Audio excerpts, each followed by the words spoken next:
السلام عليكم ورحمة الله وبركاته. إن الحمد لله نحمده ونستعينه ونستغفره ونعوذ بالله من شرور أنفسنا ومن سيئات أعمالنا. من يهده الله فلا مضل له ومن يضلل فلا هادي له. وأشهد أن لا إله إلا الله وحده لا شريك له. وأشهد أن محمدًا عبده ورسوله.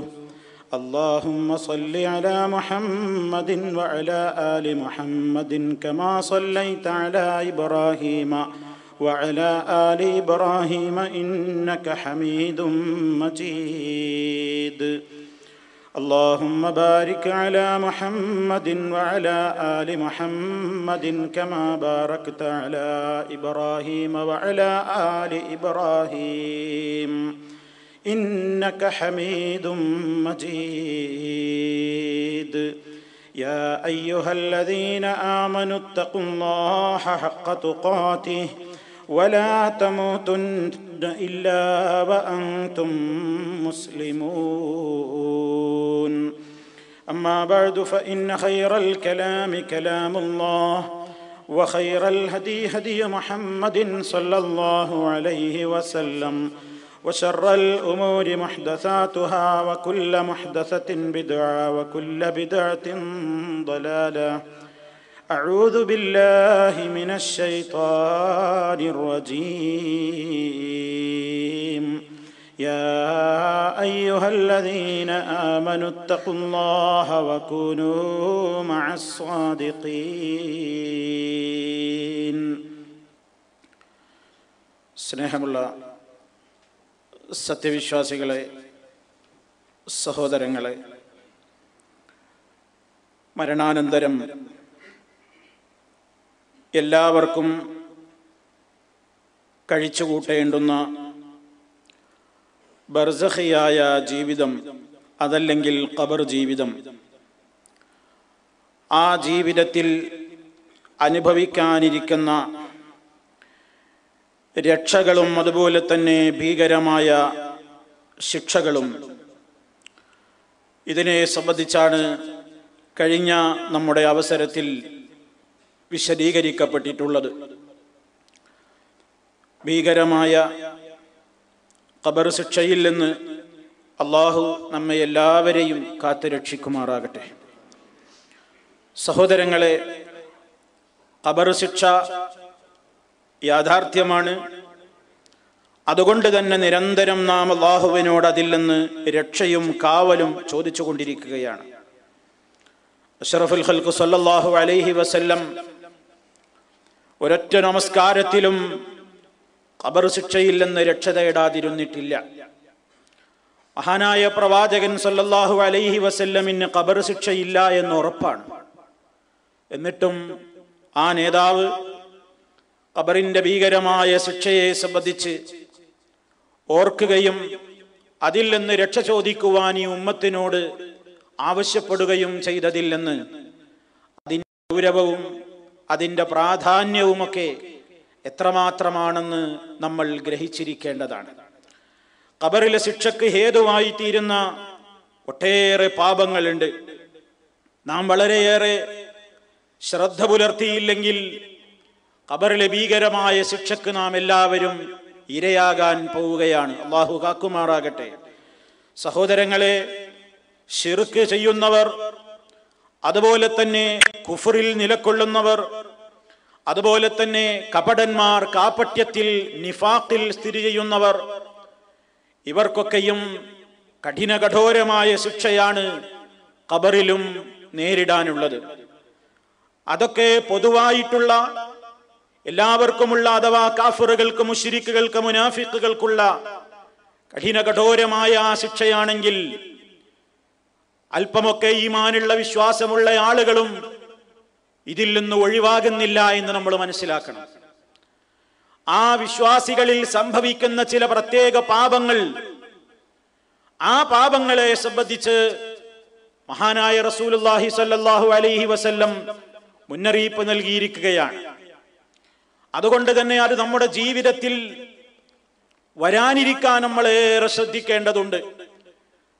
ഖിയാമത്ത് നാൾ വരെ അഥവാ ബർസഖിയായ ലോകത്ത് ശിക്ഷിക്കപ്പെടാൻ കാരണമാകുന്ന ചില പ്രത്യേകമായ ഗൗരവമാർന്ന പാപങ്ങളെ നബി സല്ലല്ലാഹു അലൈഹി വസല്ലം നമുക്ക് അവിടുന്ന് കണ്ട ഒരു സ്വപ്നത്തിലൂടെ വിശദീകരിച്ചു തരുകയുണ്ടായി. നബി സല്ലല്ലാഹു അലൈഹി വസല്ലമിനൊരു പതിവുണ്ടായിരുന്നു. അവിടുന്ന് സുബഹി നമസ്കാരം കഴിഞ്ഞാൽ സഹാബത്ത് പറയുന്നു, കാനൻ നബിയു സല്ലല്ലാഹു അലൈഹി വസല്ലമ ഇദാ സ്വല്ലാ സ്വലാത്തൻ അഖ്ബല അലൈനാ ബിവജ്ഹിഹി.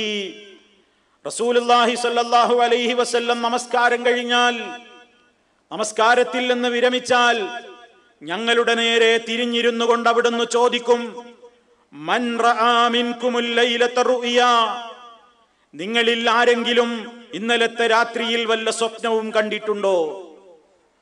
അങ്ങനെ സഹാബിമാരാരെങ്കിലും ഫഇൻ റആ അഹദുൻ ഖസ്സഹാ, സഹാബിമാരാരെങ്കിലും സ്വപ്നം വല്ലതും കണ്ടിട്ടുണ്ടെങ്കിൽ അത് നബി സല്ലല്ലാഹു അലൈഹി വസല്ലമിന് അവർ വിവരിച്ചു കൊടുക്കാറുണ്ട്.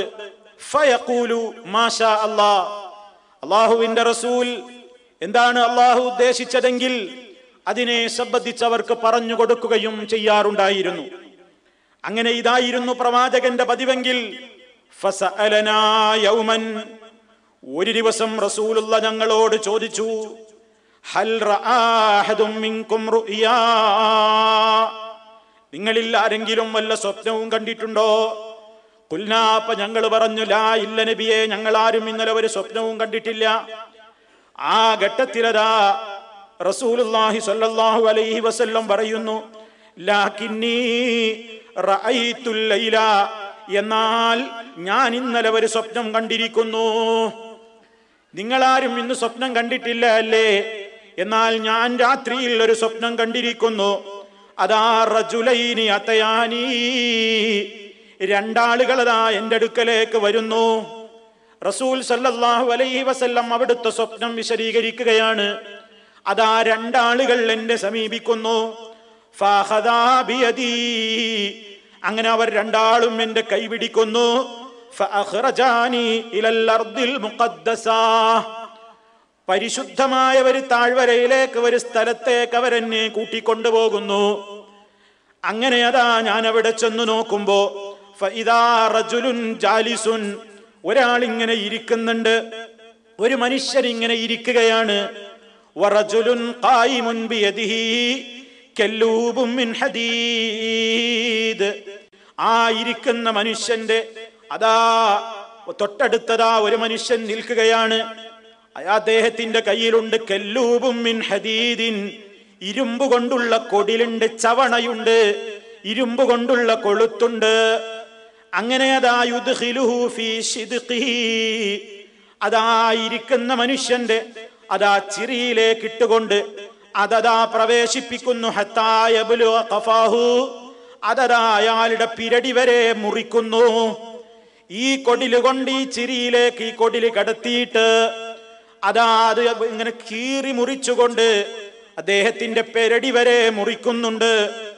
സുമ്മ യഫ്അലു ബിശിദ്ഖിഹിൽ ആഖരി മിസ്ല ദാലിക, മറ്റേ ചിരിയുടെ ഭാഗത്തും വായയുടെ മറ്റേ ഭാഗത്തും ഇങ്ങനെ ഈ കൊളുത്തിട്ട് വലിച്ചിട്ട് പിരടി വരെ വലിച്ചു കീറുന്നുണ്ട്. വയൽതഇമു ശിദ്ഖുഹു ഹാദാ, ഒരു ഭാഗത്ത് ഇങ്ങനെ കീറി മുറിച്ച് അതങ്ങ് അടുത്ത ഭാഗത്തേക്ക് നീങ്ങുമ്പോഴേക്ക് അതാ ആ ഭാഗത്തെ മാംസം കൂടുകയായി. അപ്പോഴേക്ക് ഈ ഭാഗത്ത് ഈറി മുറിക്കുകയായി. അതീർന്ന് മുറിക്കുമ്പോഴേക്ക് ഈ ഭാഗത്ത് മാംസം കൂടുകയായി. എങ്ങനെ നിരന്തരമായി അദ്ദേഹത്തിന്റെ വായയിലേക്ക് ഇരുമ്പിന്റെ കൊടില് കടത്തിയിട്ട് കീറി മുറിച്ചു കൊണ്ടിരിക്കുന്നു, പിരടി വരെ. അതുപോലെ തന്നെ മൂക്കുദ്വാരത്തിലൂടെ ഈ കൊടിലിട്ടുകൊണ്ട് അതും പിരടി വരെ ഇരുന്ന് മുറിക്കുന്നു. കണ്ണിൽ ഈ കൊടില് കടത്തിയിട്ട് അതാ അതുകൊണ്ടും അദ്ദേഹത്തിന്റെ പെരടി വരെ ഇരുന്ന് മുറിക്കുകയാണ്. ഇങ്ങനെ നിരന്തരമായി മുറിക്കുന്നു. ആ മുറിച്ചു കഴിഞ്ഞ് അപ്പുറത്തേക്ക് മുറിക്കുമ്പോഴേക്ക് ഈ ഭാഗത്ത് മുറിവ് കൂടുന്നു, പിന്നെയും ഈ ഭാഗത്ത് മുറിക്കുന്നു. അങ്ങനെ നിരന്തരമായി വായയിലൂടെ, മൂക്കിലൂടെ, കണ്ണുകളിലൂടെ ഈ ഇരുമ്പിന്റെ കൊളുത്തിട്ട് വലിച്ച് കീറി കീറി പിളർത്തി മുറിച്ചു കൊണ്ടിരിക്കുന്ന ഒരു രംഗമാണ് ഞാൻ ആദ്യമായി കാണുന്നതെന്ന് ഹബീബായ റസൂലുള്ളാഹി. അള്ളാഹുവിന്റെ റസൂല് കണ്ട ആദ്യത്തെ രംഗം. ഇതിങ്ങനെ തുടർച്ചയായി ചെയ്തുകൊണ്ടിരിക്കുകയാണ്. ഖുൽതു, ഞാൻ ചോദിച്ചു, എന്റെ കൂടെയുള്ള 2 മലക്കുകൾ ഉണ്ടല്ലോ, 2 ആളുകൾ എന്റെ കൂടെയുണ്ട് എന്ന് പറഞ്ഞില്ലേ, ആ 2 ആളുകൾ ആരാണ്? ഒന്ന് ജിബ്രീൽ, മറ്റൊന്ന് മീകായിൽ അലൈഹിമുസ്സലാം. ആ 2 ആളുകളോടും ഞാൻ ചോദിക്കുകയാണ്, മഹാദാ, ഇതാ ഈ കാണുന്ന ശിക്ഷ എന്താണ്? അവർ 2 ആളും വിശദീകരണമൊന്നും അപ്പോൾ പറഞ്ഞില്ല. ഇൻതലിഖ്, മുന്നോട്ട് നടക്കൂ, പിന്നെ പറയാമെന്ന അർത്ഥത്തിൽ മുന്നോട്ട് നടക്കുകയാണ്. അങ്ങനെ ഞങ്ങൾ നടന്നപ്പോ ഫന്തലഖ്നാ ഹത്താ അതൈനാ അലാ റജുലിൻ മുദ്തജിഇൻ അലാ ഖഫാ, ഞങ്ങളെ പിന്നെ എത്തിയത് മറ്റൊരാളുടെ സമീപത്തേക്കാണ്. ആ മനുഷ്യന്റെ സമീപത്തെത്തി നോക്കുമ്പോ അയാളുടെ രംഗം എന്താണ്? അയാളെ ഇങ്ങനെ മലർത്തിക്കിടത്തിയിരിക്കുകയാണ്. മലർത്തിക്കിടത്തപ്പെട്ട ഒരു മനുഷ്യന്റെ അയാളുടെ തലഭാഗത്ത് റജുലുൻ ഖായിമുൻ അലാ റഅ്സിഹി, അതാ ആ കിടത്തപ്പെട്ട മനുഷ്യന്റെ തലയുടെ ഭാഗത്ത് ഒരാൾ നിൽക്കുന്നുണ്ട്. ബിഫിഹിരിൻ ഔ സഖറത്തിൻ, അതാ വലിയ ഒരു പാറക്കല്ലും പിടിച്ചുകൊണ്ട് അയാൾ നിൽപ്പാണ്. ഫയസ്ദഹു ബിഹി റഅ്സഹു, അയാളുടെ തലയിലേക്ക് ഈ പാറക്കല്ലൊരൊറ്റേറാണ്. അയാളുടെ തല ചതഞ്ഞരഞ്ഞു പോകുന്നു, തലയതാ ചതഞ്ഞരഞ്ഞു പോകുന്നു. ഫഇദാ ദറബഹു തദഹദഹൽ ഹജറു, അതാ ആ ഒറ്റ അടിക്ക് കല്ലങ്ങ് ഉരുണ്ടു പോവുകയുമാണ്. ഈ കല്ല് ഉരുണ്ടു പോകുമ്പോ, ആ ഉരുണ്ടു പോകുമ്പോഴേക്ക് ഇയാളുടെ ശരീരം, ഇയാളുടെ തലയാകെ ചതഞ്ഞരഞ്ഞു പോയിട്ടുണ്ട്. ഈ കല്ലുരുണ്ടുരുണ്ട് പോകുമ്പോ ഫന്തലഖ ഇലൈഹി ലിയഖുദഹു, ഇതാ ഈ മനുഷ്യൻ അയാളുടെ ആ കല്ലെടുക്കാൻ വേണ്ടി പോവുകയാണ്. കല്ലെടുത്ത് തിരിച്ചു വരുമ്പോഴേക്ക് ഫലാ യർജിഉ ഇലാ ഹാദാ, ആ കല്ലെടുത്ത് ഇയാളുടെ അടുത്തേക്ക് തിരിച്ചു വരുമ്പോഴേക്ക് ഹത്താ യൽതഇമ റഅ്സുഹു വആദ റഅ്സുഹു കമാ ഹുവാ ഫആദ ഇലൈഹി ഫദറബഹു, ആ കല്ലെടുത്ത് മടങ്ങി വരുമ്പോഴേക്ക് ഈ ചതഞ്ഞരഞ്ഞു പോയ തലയതാ പൂർവസ്ഥിതി പ്രാപിച്ചിരിക്കുന്നു. ഒരു കേടുമില്ലാത്ത ശിരസ്സായി മാറിയിരിക്കുന്നു. ആ ചതവെല്ലാം മാറിയിട്ട് അതാ നല്ല ആരോഗ്യമുള്ള തലയായി മാറിയിട്ടുണ്ട്. പക്ഷേ ഫആദ ഇലൈഹി ഫദറബഹു, വീണ്ടും അതാ മടങ്ങി വന്നിട്ട് പിന്നെയും കല്ലെടുത്തെറിഞ്ഞ് ചതച്ചരക്കുന്നു. ഇത് തന്നെ തുടരുകയാണ്, ഇത് തന്നെ തുടരാണ്. എറിയുന്നു, തല ചതഞ്ഞരയ്ക്കുന്നു, ആ കല്ലുരുണ്ടു പോകുന്നത് എടുത്തു വരുമ്പോഴേക്ക് തല പൂർവ്വസ്ഥിതിയിലാകുന്നു, പിന്നെയും എറിയുന്നു. ഈ രൂപത്തിലുള്ള ഒരു സ്ഥിതിയാണ് കാണുന്നത്. അപ്പോഴും ഞാൻ ചോദിച്ചു എന്റെ കൂടെയുള്ളവരോട്, മൻഹാദാ, ഇതാരാണ്? അവർ 2 ആളും പറഞ്ഞു, ഇൻതലിഖ്, മുന്നോട്ട് പോകൂ. ഫന്തലഖ്നാ, അങ്ങനെ ഞങ്ങൾ മുന്നോട്ട് പോയപ്പോ പിന്നെ എത്തിയത് എവിടേക്കാണ്? ഇലാ സഖബിൻ മിസ്ലത്തന്നൂർ അഅലാഹു ദയഖുൻ വഅസ്ഫലുഹു ആസിഉൻ യതവത്തഹു നാറാ فإذا اقترب ارتفعوا حتى كادوا أن يخرجوا فإذا خمدت رجعوا فيها وفيها رجال ونساء عراة. ഞങ്ങൾ എത്തിയതെവിടെ കാണുന്നു? അതാ ഒരു ചൂളയെപ്പോലെ, ഒരു ചൂള പോലെ ഒരു ഗുഹയിലേക്കാണ് എത്തി നോക്കിയത്. ആ ഗുഹയിലേക്ക് നോക്കുമ്പോ അഅലാഹു ദയഖുൻ, അതിന്റെ മുകൾ ഭാഗം ഇടുങ്ങിയ ഗുഹയാണ്, ോറും ഇടുങ്ങിയ വായയാണ് അതിനുള്ളത്. വാസ്ഫലഹു വാസിഉൻ, ആ പാത്രത്തിന്റെ അല്ലെങ്കിൽ ആ ചൂളയുടെ അടിഭാഗം വളരെ വിശാലമാണ്. അടിഭാഗം വളരെ വിശാലമായതും മുകൾ ഭാഗം ഇങ്ങനെ കുടുങ്ങിയ തലയോടുകൂടിയുള്ളതുമായ ഒരു ചൂളയിലേക്ക് നോക്കുമ്പോ അതാ യതവഖദു തഹ്തഹു നാറാ, അതിന്റെ അടിയിൽ തീ ാണ്. ആ പാത്രം ഇങ്ങനെ കത്തിച്ചു കൊണ്ടിരിക്കുകയാണ്.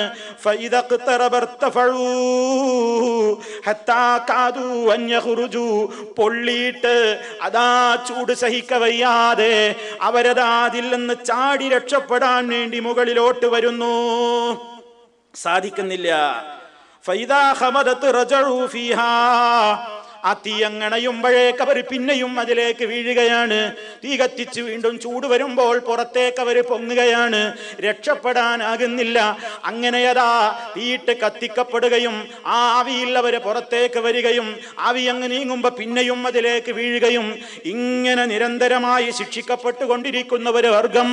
ഞാനതിലേക്ക് നോക്കുമ്പോ അല്ലാഹുവിന്റെ റസൂല് പറയാണ്, വഫീഹാ, അതിലാരാണെന്നോ റിജാൽ, പുരുഷന്മാർ, വനിസാഉൻ, സ്ത്രീകളുമാണ്. എങ്ങനെയുള്ള സ്ത്രീ പുരുഷന്മാരാണെന്നോ, ഉറാത്ത്, പരിപൂർണ നഗ്നരായ സ്ത്രീ പുരുഷന്മാരാണ്. ഉടുതുണിയില്ലാത്ത സ്ത്രീ പുരുഷന്മാരാണ് ആ രൂപത്തിൽ അതിൽ ഞാൻ കാണുന്നത്. ഫഖുൽതു, അപ്പോഴും ചോദിച്ചു എന്റെ കൂടെയുള്ളവരോട്, മൻഹാദാ, ഇതാരാണ്? ഖാല, അവർ രണ്ടാളും പറഞ്ഞു, ഇൻതലിഖ്, മുന്നോട്ട് പോകൂ, പോകൂ, പിന്നെ പറയാമെന്ന അർത്ഥത്തിൽ.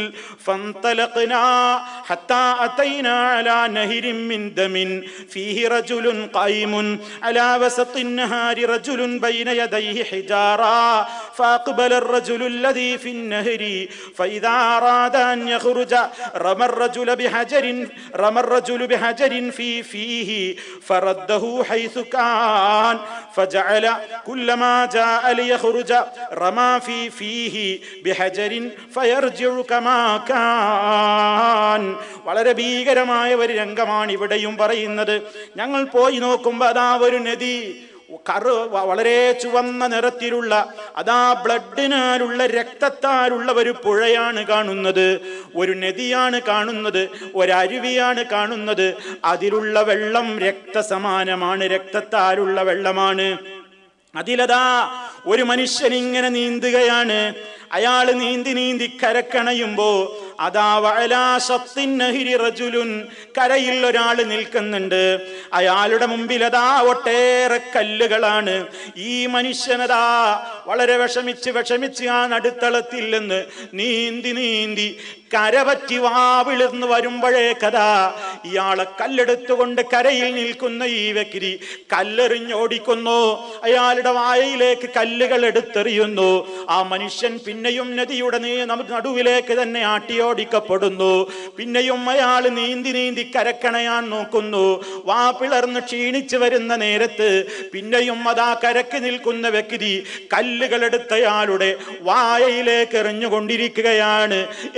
എറിഞ്ഞുകൊണ്ട് അയാൾ പിന്നെയും ആ രക്തപ്പുഴയിൽ ഇങ്ങനെ മുങ്ങിയും പൊങ്ങിയും രക്തം കുടിച്ചും ചീർത്ത് വീർത്തുകൊണ്ട് വളരെ പ്രയാസം സഹിക്കുന്ന ഒരു രംഗത്തിലേക്കാണ് പിന്നെ ഞാൻ കണ്ടതെന്ന് റസൂലുള്ളാഹി സ്വല്ലല്ലാഹു അലൈഹി വസല്ലം പറയുന്നു. 4 വളരെ ദയനീയമായ രംഗങ്ങളാണ് റസൂലുള്ളാഹി സ്വല്ലല്ലാഹു അലൈഹി വസല്ലം ഈ സ്വപ്നത്തിലൂടെ നമുക്ക് വിശദീകരിച്ച് തരുന്നത്. പിന്നീടതാ പിന്നെയും വേറെയും ചില രംഗങ്ങൾ കണ്ടിട്ടുണ്ട്. നമ്മുടെ വിഷയവുമായി ബന്ധമുള്ള കാര്യങ്ങൾ മാത്രം പറയട്ടെ, സുദീർഘമായ ഹദീസാണ്. അങ്ങനെ ഖുൽതു, അവസാനം ഈ സംഭവങ്ങളൊക്കെ നടന്നതിന്റെ ശേഷം ഞാൻ ചോദിച്ചു, അല്ലാഹുവിന്റെ റസൂല് പറയാണ്, എന്റെ കൂടെയുള്ളവരോട് ഞാൻ ചോദിച്ചു, തവഫ്തു മാനിയൽ ലൈല ഫഅഖ്ബിറാനി അമ്മാ റഅയ്ത്. അതാ ഞാൻ കുറെ നേരമായല്ലോ, പല രംഗങ്ങളും ഞാൻ ഈ രാത്രിയിൽ കാണുന്നല്ലോ. ഈ രാത്രിയിൽ നിങ്ങളിതാ എന്നെ പലയിടത്തേക്കും ഇങ്ങനെ ചുറ്റി സഞ്ചരിപ്പിച്ചല്ലോ. ഞാൻ കണ്ടതിന്റെ പൊരുൾ എന്താണെന്ന് എനിക്കറിഞ്ഞിട്ടില്ല, ഞാൻ കണ്ടതെന്താണെന്ന് എനിക്ക് മനസ്സിലായിട്ടില്ല. അതുകൊണ്ട് ഫഅഖ്ബിറാനി അമ്മാ റഅയ്ത്, ഞാൻ കണ്ടതെന്താണെന്ന് എനിക്കൊന്ന് പറഞ്ഞു തന്നാലും എന്നീ രണ്ടാളുകളോട്, അഥവാ ജിബ്രീൽ അലൈഹിസ്സലാമിനോടും മികായിൽ അലൈഹിസ്സലാമിനോടും പറഞ്ഞപ്പോ ഖാലാ, അവർ രണ്ടാളും പറഞ്ഞു, നഅം, അതേ, ഇപ്പോൾ വിശദീകരിച്ച് തരുന്ന നേരം തന്നെയാണ്, കേട്ടോളൂ. വിശദീകരിക്കാൻ പോവുകയാണ് ജിബ്രീലും മികായിലും. ഈ രംഗങ്ങൾ എന്താണെന്ന് വിശദീകരിച്ചു കൊടുക്കുന്നു. എന്നിട്ട് പറയുന്നു, അമ്മല്ലദീ റഅയ്തഹു യുശഖു സിദ്ഖുഹു ഫകദ്ദാബുൻ യുഹദ്ദിസു ബിൽ കദ്ബ ഫതുഹ്മലു അൻഹു ഹത്താ തബ്ലുഗൽ ആഫാഖ് ഫയുസ്നഉ ബിഹി മാ റഅയ്ത ഇലാ യൗമിൽ ഖിയാമ. അമ്മല്ലദീ റഅയ്തഹു, നീ ആദ്യം കണ്ടില്ലേ, താങ്കൾ കണ്ടില്ലേ ഒരാളതാ യുശഖു സിദ്ഖുഹു, അയാളുടെ ചിരിയിലേക്ക് അതാ ഇങ്ങനെ കൊടിലി കടത്തിയിട്ട് കീറി മുറിക്കപ്പെടുന്നവര് രംഗം കണ്ടില്ലേ? അതാരാണെന്നല്ലേ അറിയേണ്ടത്?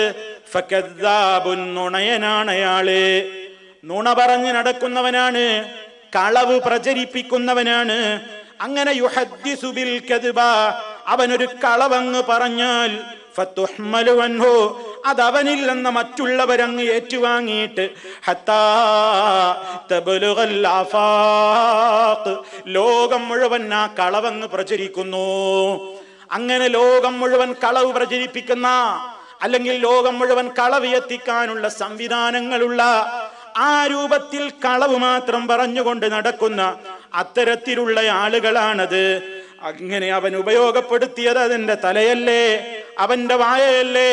ആ നിലക്കതാ അത് കീറി മുറിക്കപ്പെടുകയാണ്.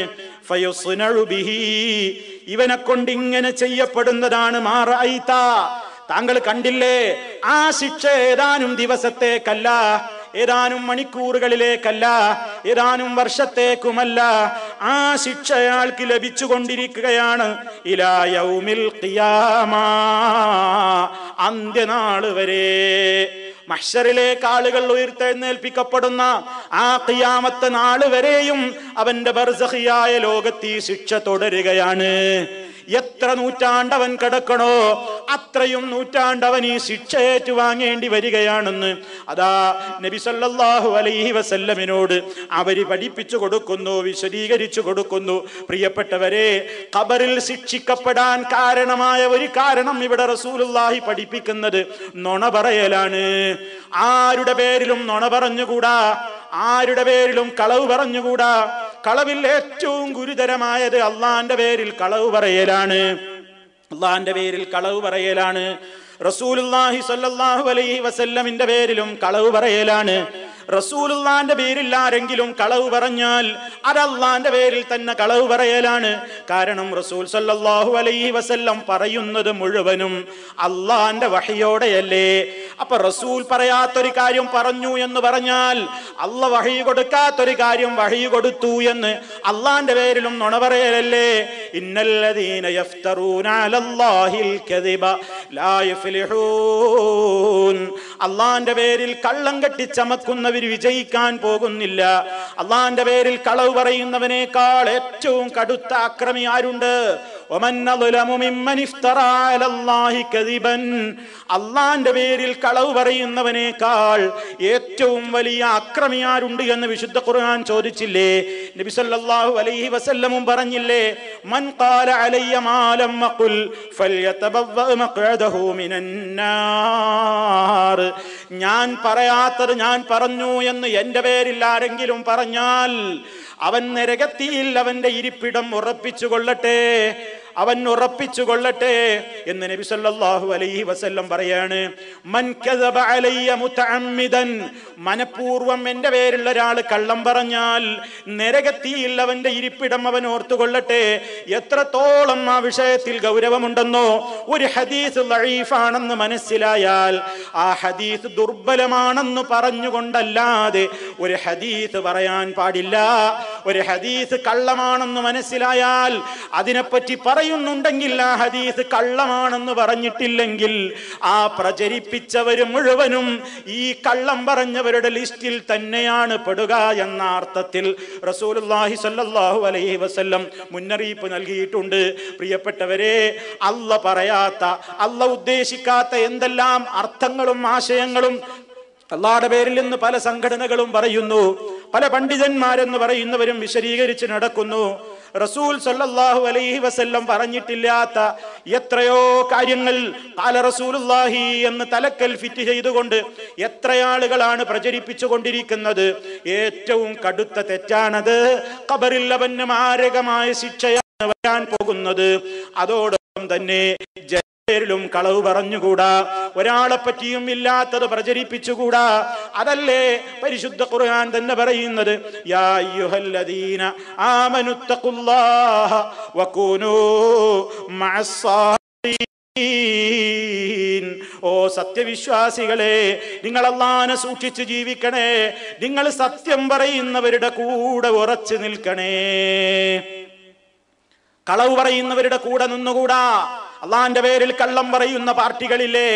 റസൂലുള്ളാഹി സ്വല്ലല്ലാഹു അലൈഹി വസല്ലമിന്റെ പേരിൽ കള്ളം പറയുന്നവർ, ഇസ്ലാമിക ശരീഅത്തിന്റെ പേരിൽ കള്ളം പറയുന്നവർ, ഇസ്ലാമികമായ വിഷയങ്ങളെ സംബന്ധിച്ച് അട്ടിമറി നടത്തുന്നവർ, ഇസ്ലാമിനെ സംബന്ധിച്ച് വിമർശിക്കുന്ന കള്ളന്മാർ, അങ്ങനെ ഏതെല്ലാം രൂപത്തിൽ സത്യത്തിന് വിരുദ്ധമായത് ആരൊക്കെ പ്രചരിപ്പിക്കുന്നുവോ അത്തരത്തിലുള്ള ഒരാളുടെ കൂടെയും കൂടിപ്പോകരുത്.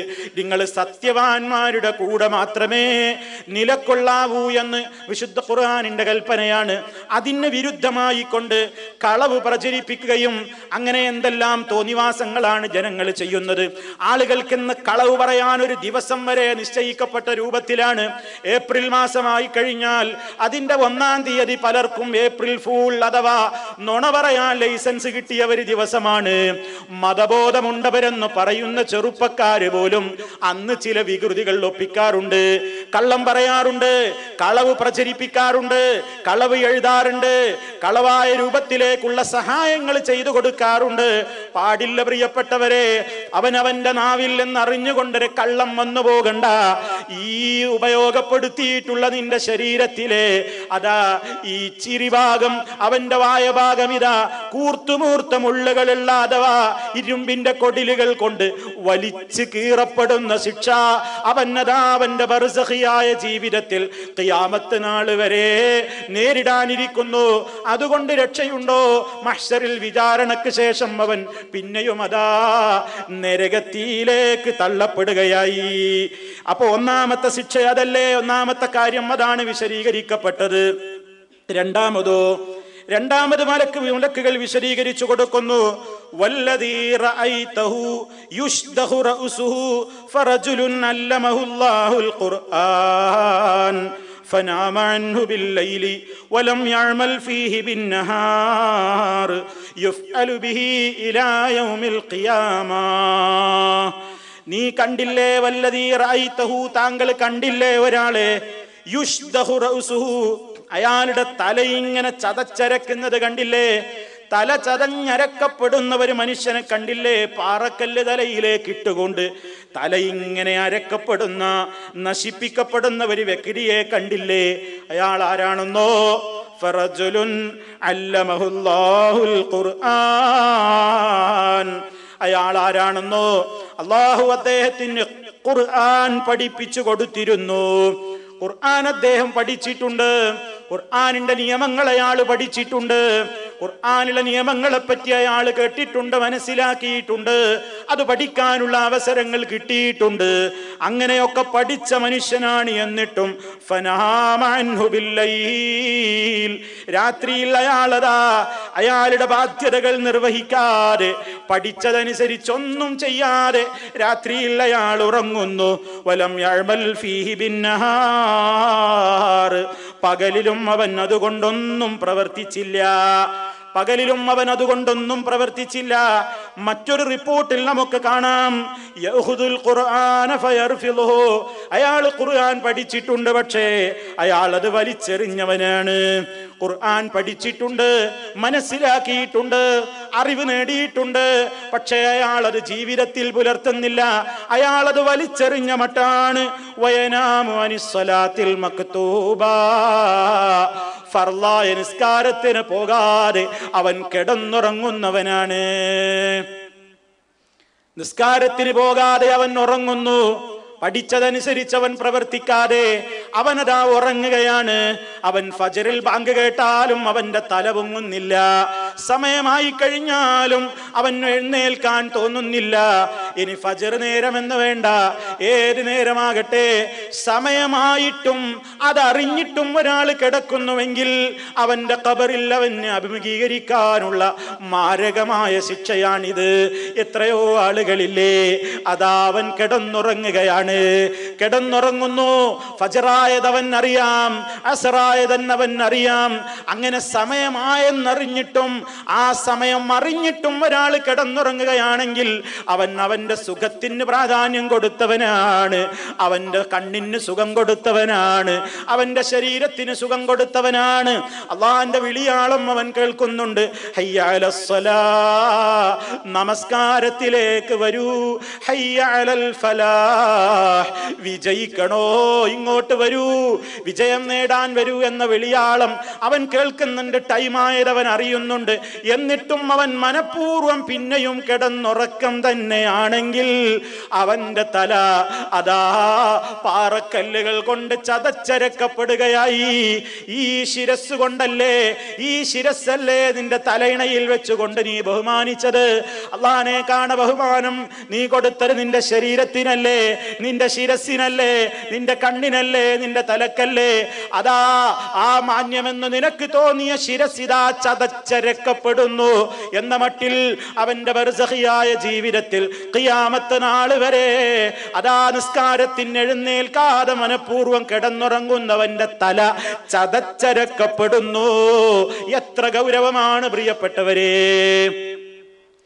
ജീവിതത്തിൽ മനുഷ്യൻ അറിയാതെ ഉറങ്ങിപ്പോയേക്കാം, അറിയാതെ സമയമായതറിയാതെ ഉറങ്ങിപ്പോയേക്കാം, സമയം കഴിഞ്ഞതിന്റെ ശേഷം ഉണർന്നേക്കാം. അതല്ലാഹു ഇളവ് നൽകിയ ഒരു കാര്യമാണ്. പക്ഷേ എത്രയൊക്കെ ന്യായങ്ങൾ നമ്മൾ പറഞ്ഞാലും റബ്ബിന്റെ കോടതിയിൽ സ്വീകരിക്കപ്പെടുന്ന ന്യായങ്ങൾക്കാണല്ലോ വിലയുള്ളത്. മനഃപൂർവ്വം ഉറങ്ങിയതാണോ അതോ അറിയാതെ ഉറങ്ങിപ്പോയതാണോ, അത് വിചാരണക്കെടുക്കുന്ന റബ്ബിന് നന്നായി അറിയാമല്ലോ. അതുകൊണ്ട് ഒരിക്കലെങ്കിലും അല്പമെങ്കിലും അറിഞ്ഞിട്ട് കിടന്നുറങ്ങിക്കൂടാ. ജമാഅത്തിന് പോകാതെ, നിസ്കാരത്തിന് പോകാതെ കിടന്നുറങ്ങിക്കൊണ്ട് കഴിച്ചു കൂട്ടുന്നവനാണാവട്ടെ പെണ്ണാവട്ടെ, അവന്റെ ശിരസ്സതാ വളരെയേറെ ഈ രൂപത്തിലുള്ള അതിഭീകരമായ നിലക്കുള്ള ശിക്ഷക്ക് വിധേയമാക്കപ്പെടുന്നു. നമ്മൾ ആലോചിക്കുക, നമ്മൾക്ക് ഗൗരവം തോന്നിയിട്ടുണ്ടോ? കിടന്നങ്ങനെ ഉറങ്ങാ, അസറായി എന്നറിയാ, പള്ളിയിൽ പോകൂല, നല്ല ശാപ്പാട് അടിച്ചിട്ട് കിടന്നുറങ്ങും. വെള്ളിയാഴ്ച പ്രത്യേകിച്ച്. കാരണം എന്താ? ആളുകൾക്ക് ഒഴിവുള്ള ദിവസം വെള്ളിയാഴ്ച ദിവസമാണ്. പല റൂമുകളിലും സുബഹിയുമില്ല അസറുമില്ല, സുബഹിയുമില്ല അസറുമില്ല. കാരണം എന്താ?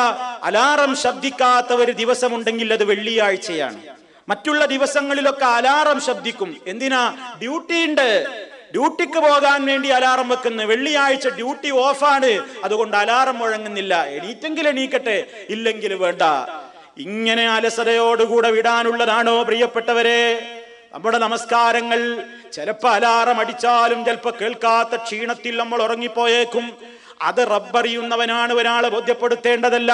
റബ്ബറിയും. പക്ഷേ അല്പമെങ്കിലും നമ്മൾ അറിഞ്ഞുകൊണ്ടാണ് ഉറങ്ങിയതെങ്കിൽ, അതിന് തൗബ ചെയ്യാതെ മരണപ്പെട്ടു പോയെങ്കിൽ, ആ നിലക്ക് റബ്ബിനോട് അതിനെ സംബന്ധിച്ച് കരഞ്ഞു പറയാതെ മരണപ്പെട്ടു പോയെങ്കിൽ ഖബറിൽ ഇതാണ് അനുഭവിക്കേണ്ടി വരുന്നത്.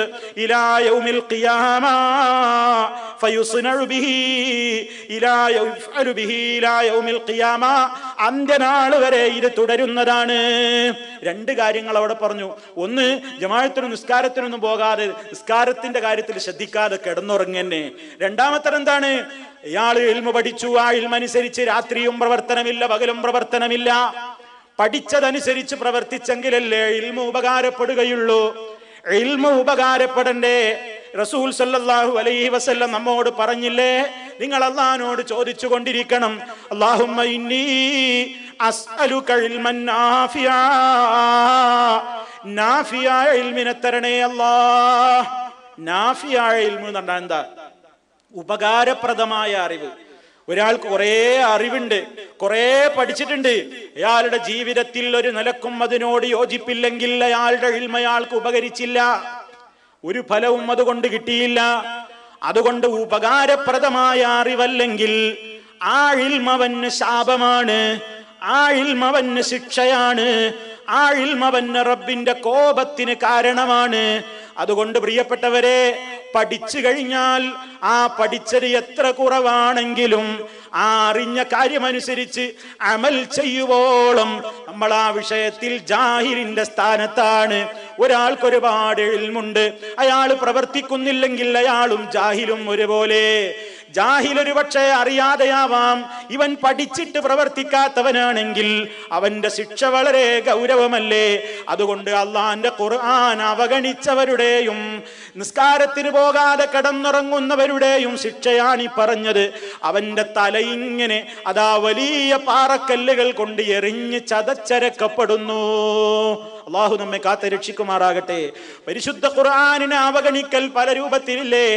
ആ ഖുർആൻ ഓതാൻ മനസ്സില്ലായ്മ, ആ ഖുർആൻ കേൾക്കാൻ താല്പര്യമില്ലായ്മ, ആ ഖുർആൻ പഠിക്കാൻ താല്പര്യമില്ലായ്മ, അത് പഠിപ്പിക്കുന്ന വേദികളിൽ വരാൻ മനസ്സില്ലായ്മ, വന്നാൽ തന്നെയും അതിന്റെ കാര്യങ്ങളോട് യോജിപ്പില്ലായ്മ, അങ്ങനെ പരിശുദ്ധ ഖുർആൻ കേൾക്കാൻ താല്പര്യമില്ല, പഠിക്കാൻ താല്പര്യമില്ല, അതിനെ സംബന്ധിച്ച് അന്വേഷിക്കാൻ താല്പര്യമില്ല, അത് പഠിക്കാനോ അത് ജീവിതത്തിൽ കൊണ്ടുവരാനോ ഒരു താല്പര്യവുമില്ലാതെ ഞങ്ങളും കിതാബിന്റെ ആളുകളാണ്, ഞങ്ങളും ഖുർആനിന്റെ ആളുകളാണെന്ന് പറയുന്ന ഈ കക്ഷികളെ സംബന്ധിച്ച് അല്ലാഹുവിന്റെ റസൂല് റബ്ബിനോട് തന്നെ പരാതി പറഞ്ഞല്ലോ.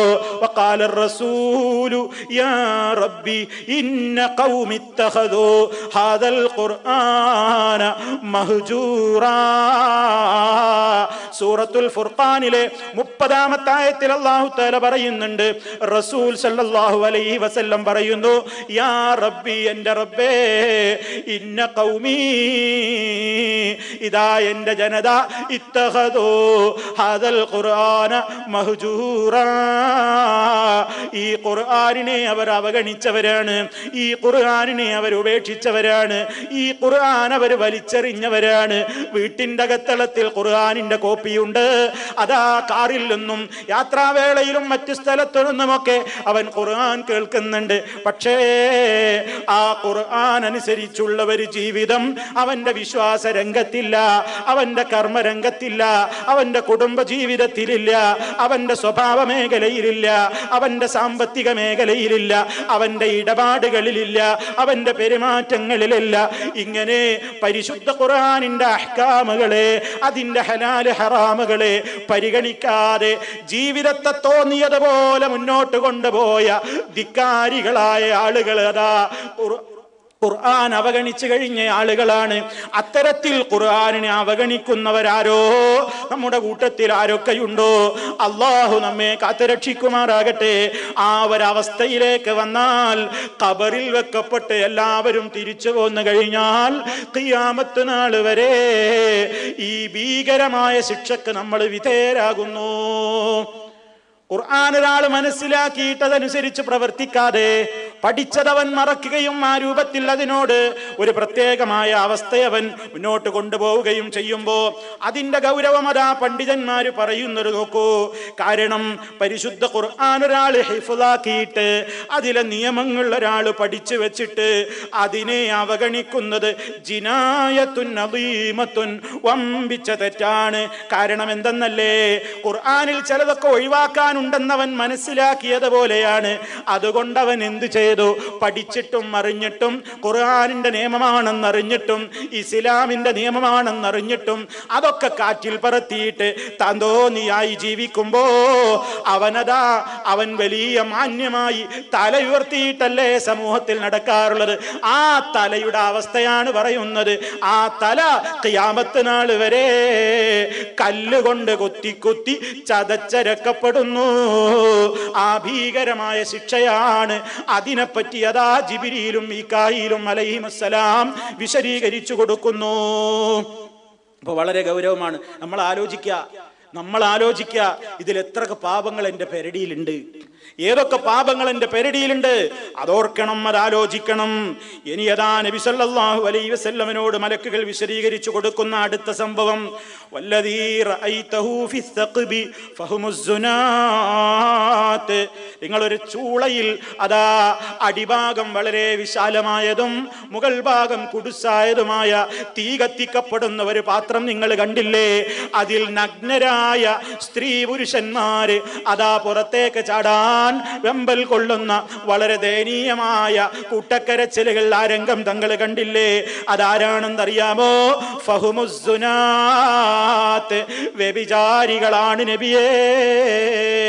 അള്ളാഹു മറക്കാൻ പറഞ്ഞ ഭാഗങ്ങൾ മറക്കാതെ പുരുഷന്മാരെ വശീകരിച്ചുകൊണ്ട് തങ്ങളിലേക്ക് പുരുഷന്മാരെ ആകർഷിച്ചുകൊണ്ട് വേശ്യകളായി നടന്ന് വേശ്യാവൃത്തി ചെയ്തുകൊണ്ട് അതിലേക്ക് വന്ന ആണുങ്ങളും അതിലേക്ക് വന്ന പെണ്ണുങ്ങളുമാണ് അതാ നഗ്നരായിക്കൊണ്ട് ഉടുതുണിയില്ലാതെ അപമാനിതരായ നിലയിലതാ അവരതാ തീച്ചൂളയിൽ ശിക്ഷിക്കപ്പെടുന്നു.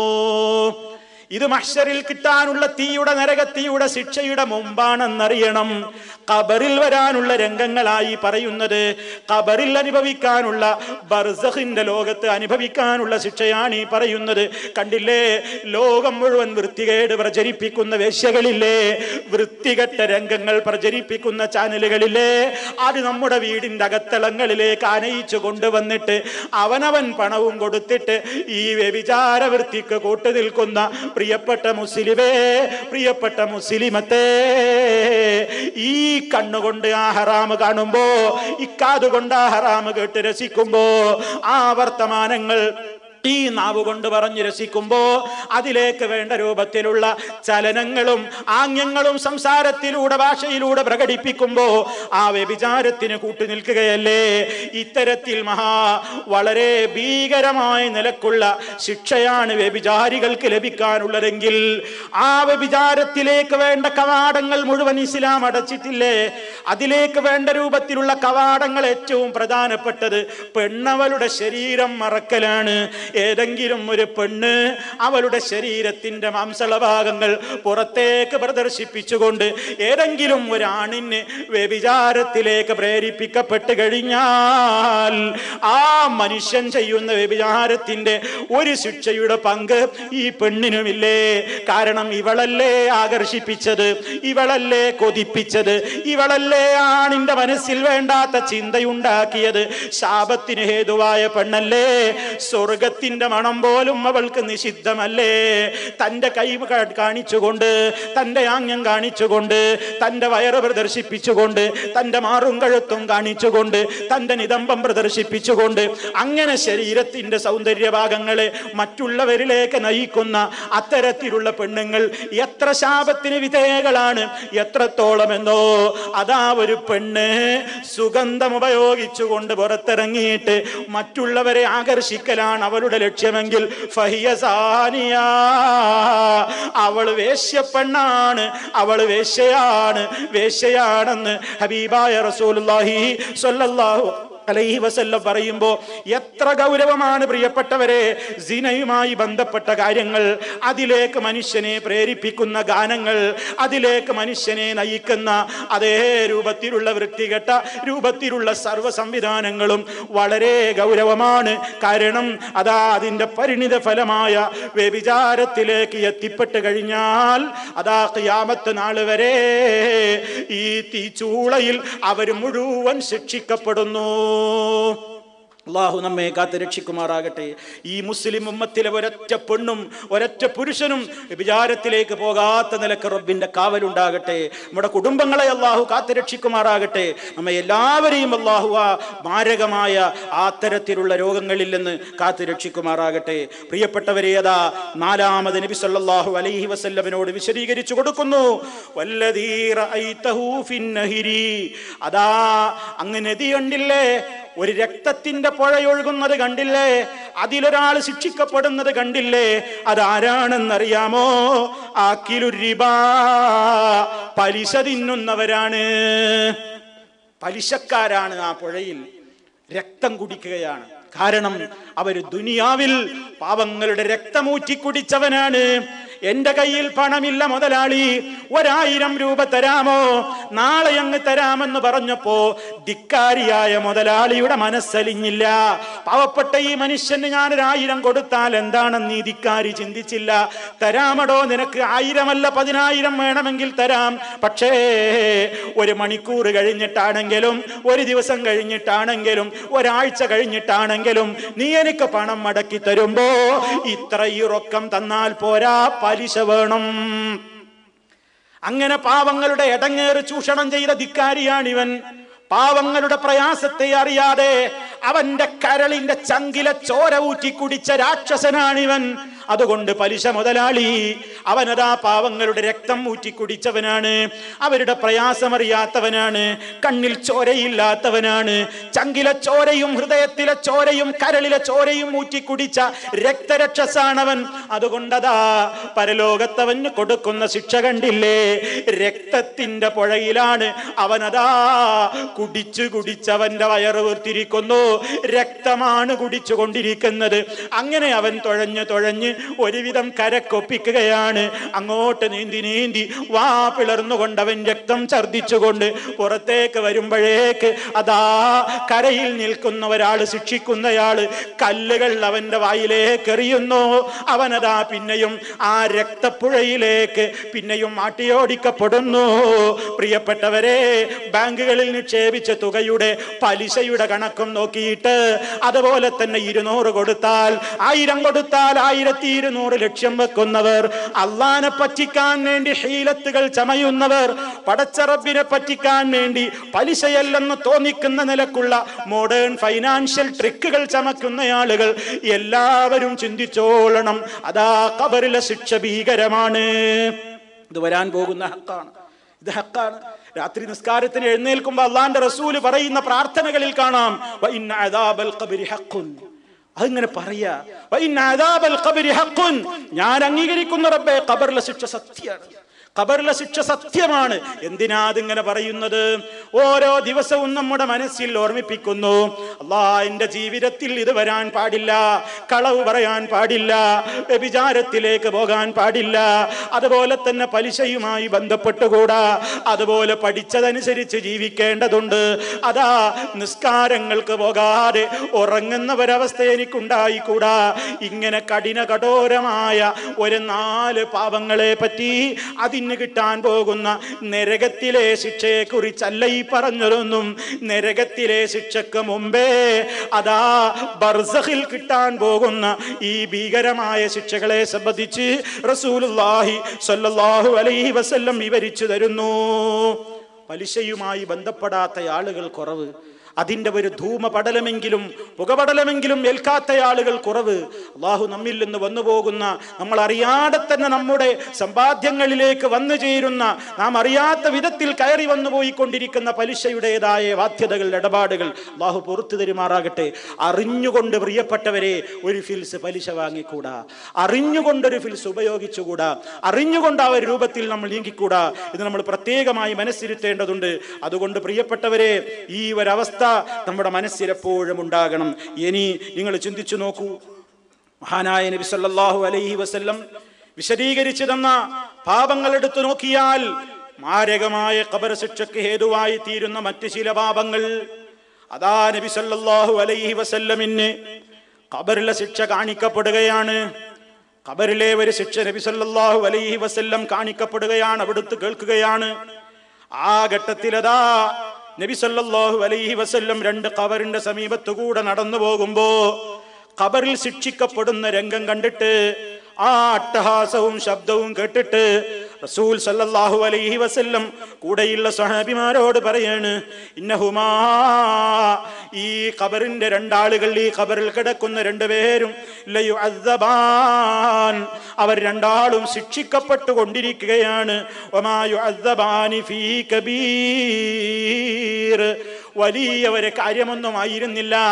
അവർക്ക് വേണമെങ്കിൽ അതൊക്കെ ചിന്തിക്കാമായിരുന്നു, അവർക്ക് വേണമെങ്കിൽ ആ തെറ്റുകളിൽ നിന്ന് ഒഴിവാകാമായിരുന്നു. അങ്ങനത്തെ ചെയ്യാൻ പറ്റാത്ത, ശ്രദ്ധിക്കാൻ പറ്റാത്തൊരു വലിയ കാര്യമൊന്നുമായിരുന്നില്ല. മാത്രമല്ല വലിയ പാപവുമായിരുന്നു അത്. എന്നിട്ടും അവരതിനെ സംബന്ധിച്ച് ശ്രദ്ധിക്കാതെ പോയവരാണ്. എന്താണ് ആ 2 പാപങ്ങളെന്നോ, എന്താണ് ആ 2 ആളുകളുടെ കുറ്റമെന്നോ? അവരിൽ ഒരാളതാ ഫകാന യസ്ആ ബിൻ നമീമാ, ഏഷണി കൊണ്ട് നടക്കലാണ് അയാളുടെ പണി. ഏഷണി പറയലാണ്. എന്താ ഏഷണി? 2 തലയും കത്തിച്ച് നടുക്ക പിടിക്കുക, അപ്പുറോ ഇപ്പുറോ ഓരോന്ന് കൊളത്തി നോണ പ്രചരിപ്പിക്കുക, അങ്ങനെ മനുഷ്യരെ തമ്മിലടിപ്പിക്കുക. ലാ യദ്ഖുലുൽ ജന്നത നമ്മാമുൻ ഏഷണിക്കാരൻ സ്വർഗത്തിൽ പ്രവേശിക്കുന്നതല്ലെന്ന് ഹബീബായ റസൂലുള്ളാഹി സ്വല്ലല്ലാഹു അലൈഹി വസല്ലം പറയുന്നു. മറ്റൊരു റിപ്പോർട്ടിൽ നമുക്ക് കാണാം ഫയുഅദ്ദബു ഫിൽ ഗീബത്തി, ഗീബത്തിന്റെ കാര്യത്തിലാണ് അയാൾ ശിക്ഷിക്കപ്പെടുന്നത്. അതാ മറ്റുള്ളവന്റെ അഭിമാനത്തെ നോക്കാതെ അവന്റെ അഭിമാനത്തെ പിച്ചി ചീന്തുകയും അവനെ സംബന്ധിച്ച് ഇല്ലാത്തത് പറഞ്ഞു വരുത്തുകയും അങ്ങനെ ഒരാളുടെ അഭിമാനത്തെ പിച്ചി ചീന്താൻ വേണ്ടി ഒരാളുടെ അസാന്നിധ്യത്തിൽ അയാളിലുള്ള കാര്യമാണെങ്കിലും ശരി, അയാൾക്കത് ഇഷ്ടമല്ലെങ്കിൽ നബി സല്ലല്ലാഹു അലൈഹി വസല്ലമിനോട് ചോദിക്കപ്പെട്ടില്ലേ ഗീബത്ത് എന്താണെന്ന്? അതാ റസൂൽ സല്ലല്ലാഹു അലൈഹി വസല്ലം തന്നെ പറഞ്ഞില്ലേ, ദിക്റുക അഖാക ബിമാ യക്റഹു, നിന്റെ സഹോദരന് ഇഷ്ടമില്ലാത്തയാളെ കുറിച്ച് പറയലാണ്, നിന്റെ സഹോദരന് ഇഷ്ടമില്ലാത്തയാളെ കുറിച്ച് പറയലാണ് ഗീബത്ത്. ഉടനെ ചോദ്യം വന്നല്ലോ, അല്ലാഹുവിന്റെ റസൂലേ, ഞാൻ പറയുന്ന കാര്യം അയാളിൽ ഉള്ളതാണെങ്കിലോ, ഞാൻ പറയുന്ന കാര്യം അയാളിൽ ഉള്ളത് തന്നെയാണെങ്കിലോ? അപ്പൊ നബി സല്ലല്ലാഹു അലൈഹി വസല്ലം പറയുന്നു, അത് തന്നെയാണ് ഗീബത്ത്. ഉള്ളത് പറഞ്ഞാൽ തന്നെയാണ് ഗീബത്ത്, ഇല്ലാത്തതും കൂടിയാണെങ്കിലോ നീ അയാളെ പറ്റി കള്ളവും പറഞ്ഞു. അപ്പൊ രണ്ട് ശിക്ഷയായി. ഉള്ളത് തന്നെ പറഞ്ഞാൽ ഗീബത്താണ്, ഇല്ലാത്തത് കൂടിയാണെങ്കിലോ ഗീബത്തുമായി കെദിബുമായി രണ്ടും ഏറ്റവും വലിയ പാപമായി. ഖബറിൽ ശിക്ഷ കിട്ടുന്ന, ഖബറിൽ ശിക്ഷിക്കപ്പെടുകയാണ് അത്തരക്കാർ. നമ്മൾ അള്ളാഹുവിനോട് വളരെയേറെ ശ്രദ്ധിക്കേണ്ടതുണ്ട്. നിന്റെ നാവിൽ നിന്ന് വരുന്ന വാക്കുകളെ സൂക്ഷിച്ചോ, അത് റിക്കാർഡാക്കപ്പെടുന്നു, എല്ലാം രേഖപ്പെടുത്തപ്പെടുന്നു. ഗീബത്ത് വേണ്ട, നമീമത്ത് വേണ്ട. കാരണം ഖബറിലുള്ള ശിക്ഷ വളരെ ഭീകരമാണ്. രണ്ടാമത്തെ വ്യക്തിയത, അയാൾ ശിക്ഷിക്കപ്പെടാൻ മറ്റൊരു പാപമാണ് കാരണമായത്. ഫകാന ലാ യസ്തതിറു മിൻ ബൗലിഹി, അയാൾ മൂത്രത്തിൽ നിന്ന് വൃത്തിയാകാറില്ല, മൂത്രത്തിൽ നിന്ന് അയാൾ വൃത്തിയാകാറില്ല. എന്താണ് പ്രിയപ്പെട്ടവരെ ആ പറഞ്ഞത്? അതാ മനുഷ്യന്റെ ശരീരം ഇബാദത്ത് ചെയ്യുമ്പോ വൃത്തിയാവണ്ടേ, അവന്റെ വസ്ത്രം വൃത്തിയാവണ്ടേ, അവൻ നിസ്കരിക്കുന്ന സ്ഥലം വൃത്തിയാവണ്ടേ. അതാ നിസ്കാരത്തിന്റെ ഏറ്റവും പ്രധാനപ്പെട്ട അതിന്റെ ആമുഖം തന്നെ വൃത്തിയോടുകൂടെയാണല്ലോ. നിസ്കാരത്തിന്റെ ചാവി തന്നെ ഉളുവാണ്. ആ ഉളു ചെയ്തിട്ട് ഒരാളുടെ നിസ്കാരം ശരിയാകണമെങ്കിൽ അവന്റെ ശരീരം, അവന്റെ വസ്ത്രം, അവൻ നമസ്കരിക്കുന്ന ഇടം എല്ലാം നജസിൽ നിന്ന് ശുദ്ധിയാകണമല്ലോ. ഈ മനുഷ്യൻ എന്ത് ചെയ്യുന്നു? ഇയാൾ മൂത്രമൊഴിച്ചു കഴിഞ്ഞാൽ അയാളുടെ വസ്ത്രത്തിലേക്ക്, അയാളുടെ ശരീരത്തിലേക്ക് മൂത്രം തെറിക്കുന്നത് അയാൾക്ക് പേടിയില്ല. അതിനയാൾ മറ സ്വീകരിക്കുന്നില്ല, വൃത്തിയാക്കുന്നില്ല. നബി സല്ലല്ലാഹു അലൈഹി വസല്ലം ഓർമ്മപ്പെടുത്തുന്നു, തനസ്സഹു, തനസ്സഹു, നിങ്ങൾ വൃത്തിയാവണേ, നിങ്ങൾ വൃത്തിയാവണേ മിനൽ ബൗലി, മൂത്രത്തിന്റെ നജസിൽ നിന്ന്, മൂത്രത്തിൽ നിന്ന് നിങ്ങൾ വൃത്തിയാവണേ. ഫഇന്ന അമ്മത അദാബൽ ഖബരി മിൻഹു, ഖബർ ശിക്ഷയിലെ ഏറ്റവും പൊതുവായ മുഖ്യമായ ഭാഗം ഈ രൂപത്തിലുള്ള വൃത്തികേട് പ്രവർത്തിക്കുന്ന ആളുകൾക്ക് തന്നെ. ആലോചിച്ചു നോക്കൂ, നമ്മൾ വളരെ നിസ്സാരായിട്ട് കാണുകയാണ്. ഇറുകിയ വസ്ത്രം ധരിച്ചിട്ടതാ ഇന്നൊരു ഫാഷനാണ്. മനുഷ്യനതാ വളരെ ഇറുകിയ ടൈറ്റുള്ള വസ്ത്രം ധരിക്കും. എന്നിട്ടവനതാ മൂത്രമൊഴിക്കാനിരുന്നാൽ ഇരുന്നൊഴിക്കുന്ന നേരത്ത് അവന് തോന്നും വൃത്തിയായിട്ടുണ്ടെന്ന്, മൂത്രമെല്ലാം പോയി കഴിഞ്ഞിട്ടുണ്ടെന്ന് അവന് തോന്നും. അവനതാ കഴുകിയിട്ട് ധൃതിയിൽ എഴുന്നേറ്റ് നടക്കുമ്പോഴേക്ക്, അതാ എഴുന്നേറ്റ് നിൽക്കുമ്പോഴേക്ക്, അതല്ലെങ്കിൽ രണ്ടടി വെക്കുമ്പോഴേക്ക് മൂത്രം അവന്റെ ശരീരത്തിലേക്ക് വീഴുകയാണ്, അവന്റെ അടിവസ്ത്രത്തിലേക്ക് മൂത്രം കിനിയുകയാണ്. അത് ചിന്തിക്കാതെ, അതിനെ പറ്റി ആലോചിക്കാതെ ശരീരത്തിൽ അതാ അവന് നിന്ന് മൂത്രമൊഴിക്കുമ്പോ, ഇരുന്ന് മൂത്രമൊഴിക്കുമ്പോ അവന്റെ ശരീരത്തിന്റെ ഭാഗങ്ങളിലേക്ക് ഈ നജസ് തെറിച്ചത് അവൻ ശ്രദ്ധിക്കുന്നില്ല. അതിനെപ്പറ്റി അവന് ഭീതിയില്ല, അവന്റെ വസ്ത്രത്തിലായോ എന്ന നോട്ടമില്ല. അവനതാ അതിനെപ്പറ്റി ശ്രദ്ധയില്ലാതെ ഈ വൃത്തികേട് രൂപത്തിലാണ് അവൻ നടക്കുന്നതെങ്കിൽ അതാ ഖബറിൽ ശിക്ഷ ഉറപ്പ് തന്നെ. നബി സല്ലല്ലാഹു അലൈഹി വസല്ലം പറയുന്നു, അക്സറു അദാബിൽ ഖബരി മിനൽ ബൗലി, അക്സറു അദാബിൽ ഖബരി മിനൽ ബൗലി, ഖബർ ശിക്ഷയിലെ ബഹുഭൂരിഭാഗവും ഈ മൂത്ര സംബന്ധമായി മനുഷ്യൻ ശ്രദ്ധിക്കാത്തതിനാൽ വന്നു ചേരുന്ന ശിക്ഷകളാണ്. എത്ര ഗൗരവമാണ്! ആലോചിക്കണം, ആലോചിക്കണം. ഇന്ന് ആളുകൾക്ക് അതിന് നേരമില്ല, എല്ലാവരും വളരെ ബിസിയാണ്, തിരക്കാണ്. പെട്ടെന്ന് ഓടുകയാണ്. അതുകൊണ്ട് അവന്റെ ശരീരത്തിൽ നിന്ന് മൂത്രം വാർന്നുപോയോ എന്ന് ചിന്തിക്കാൻ നേരമില്ല. എന്നാൽ ഇതൊക്കെ പറയുന്നതിന്റെ ഉദ്ദേശം ആളുകൾ മൂത്രമൊഴിച്ചു കഴിഞ്ഞാലും പിന്നെയും വസുവാസോടുകൂടെ ഇങ്ങനെ ഇരിക്കണമെന്നല്ല. എനിക്കുറപ്പുണ്ടാകണം എന്റെ വസ്ത്രത്തിൽ മൂത്രമില്ലെന്ന്, എന്റെ ശരീരത്തിൽ മൂത്രമില്ലെന്ന്. ഓരോരുത്തർക്കും അത് ഉറപ്പുണ്ടാകണമെന്നേ ഉദ്ദേശിച്ചുള്ളൂ. അതല്ലാതെ മൂത്രം പോയോ ഇല്ലേ എന്നിങ്ങനെ വസുവാസോടുകൂടി അതൊരു രോഗമായി കൊണ്ട് നടക്കണം എന്നല്ല. എന്റെ കാര്യം ഞാനല്ലേ ശ്രദ്ധിക്കേണ്ടത്? എന്റെ ഖബറിൽ ഞാൻ ഒറ്റക്കല്ലേ? നിങ്ങളിൽ ഓരോരുത്തരുടെയും ഖബറുകളിൽ നിങ്ങൾ ഓരോരുത്തരും മാത്രമാണല്ലോ. അള്ളാന്റെ അടുക്കൽ നിന്ന് ശിക്ഷ വരുമ്പോ മറ്റുള്ളവൻ എന്ത് വിചാരിക്കും എന്ന് കരുതിയിട്ട് ഞാനും പെട്ടെന്ന് എഴുന്നേറ്റ് പോയി എന്ന് തോന്നരുതല്ലോ.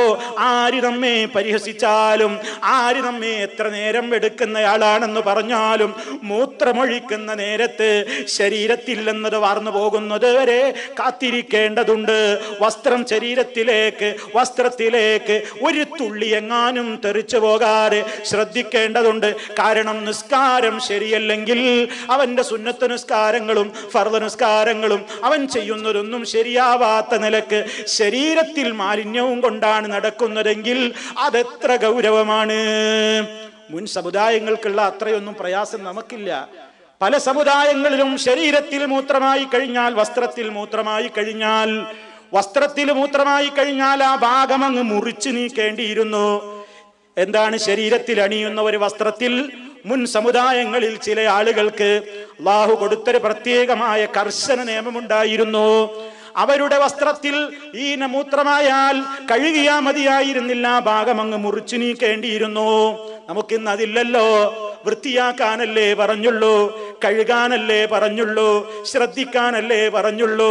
അതൊന്നും ശ്രദ്ധിക്കാതെ ആ കാര്യത്തെക്കുറിച്ച് ആലോചിക്കാതെ നടക്കുന്നുവെങ്കിൽ ഖബറിൽ ഭീകരമായ ശിക്ഷയാണ്.